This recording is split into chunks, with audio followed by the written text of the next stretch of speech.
ಸಂತೋಷ ನೆಮ್ಮದಿ ಪಾಠ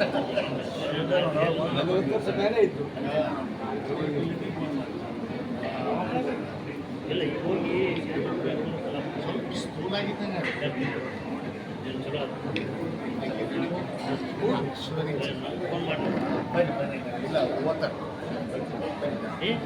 ಈ ಪಟ್ಟಾಧಿಕಾರ ಮಹೋತ್ಸವವನ್ನು ವಿಜೃಂಭಣೆ ಮಾಡಿದ್ದಾರೆ.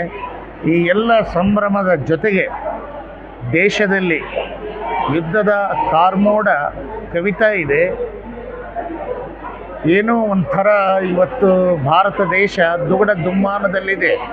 ಆದಾಗ್ಯೂ ಕೂಡ ದಕ್ಷ ಆಡಳಿತಗಾರನಾಗಿರ್ತಕ್ಕಂತಹ ಸನ್ಮಾನ್ಯ ಶ್ರೀ ನರೇಂದ್ರ ದಾಮೋದರ ದಾಸ್ ಮೋದಿಯವರು ಇದಕ್ಕೆ ತಕ್ಕ ಉತ್ತರವನ್ನು ಕೊಡುವ ಹಾಗೆ ಕೆಲವು ಮೊನ್ನೆ ನಮ್ಮ 26 ಜನ ಅಮಾಯಕರನ್ನು ಬಲಿ ತೆಗೆದುಕೊಂಡಿರ್ತಕ್ಕಂತಹ ಪಾಕಿಸ್ತಾನದ ಉಗ್ರರು, ಅದಕ್ಕಾಗಿ ನಮ್ಮ ದೇಶ ಭಾಳ ಸೂಕ್ಷ್ಮವಾಗಿ ಪರಿಗಣಿಸಿಕೊಂಡು ಇವರು ನಮ್ಮ ಭಾರತೀಯರ ಸಂಹಾರ ಮಾಡಿದ್ದಾರೆ 26 ಜನನ.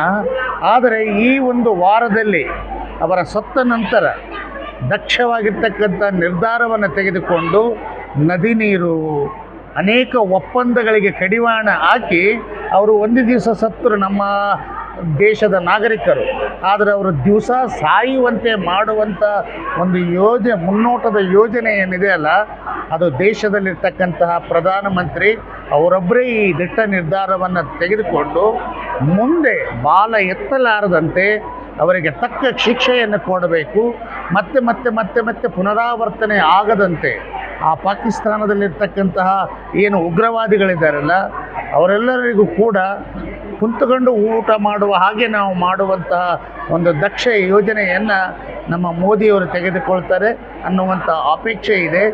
ಏನೇ ಮಾಡಿದರೂ ಕೂಡ ದೇಶ, ರಾಷ್ಟ್ರ, ವಿಶ್ವ ಮೆಚ್ಚುವ ಹಾಗೆ ಅವರು ನಿರ್ಣಯವನ್ನು ಕೈಕೊಂಡು ಅನೇಕ ದಿವಸ ಮಲಿಕೊಂಡರು, ಬೆಳೆದರು, ನಡೆದಾಡಿದರೂ ಕೂಡ ಭಯೋತ್ಪಾದಕರ ದಾಳಿ ಇದೆ ಅಂತ ತಿಳ್ಕೊಂಡು ದುಗುಡ ದುಮ್ಮಾನ ಇರಲಾರ್ದಂಗೆ ಭಾರತೀಯ ನಾಗರಿಕರು ಅನಾರಾಮಾಗಿ ಇದ್ದನಪ್ಪ ಅಂದರೆ ಅದೇ ಒಂದು ದೊಡ್ಡ ಪುಣ್ಯ ಅನ್ನುವಂಥ ಮಾತನ್ನು ಹೇಳಿ, ದೇಶದಲ್ಲಿ ಸುಂದರವಾಗಿ ಮಳೆ ಆಗಲಿ, ರೈತರಿಗೆ ಬೆಳೆ ಆಗಲಿ, ಆ ಬೆಳೆಗೆ ತಕ್ಕ ಮೌಲ್ಯ ಬರಲಿ, ಅವರಿಗೆ ಮನೆಯಲ್ಲಿ ನಿಂತುಕೊಂಡಿರ್ತಕ್ಕಂಥ ಶೋಭನಾದಿ ಕಾರ್ಯಗಳು ನಿರ್ವಿಘ್ನತೆಯಿಂದ ಸಾಗಲಿ ಅಂತ ತಿಳ್ಕೊಂಡು ಈ 56ನೇ ವರ್ಷದ ಹುಟ್ಟುಹಬ್ಬ, 30ನೇ ವರ್ಷದ ಪಟ್ಟಾಧಿಕಾರ ಮಹೋತ್ಸವದಲ್ಲಿ ಸರ್ವರಿಗೆ ಶುಭವನ್ನು ಹಾರೈಸ್ತಾ ಇದ್ದೇವೆ.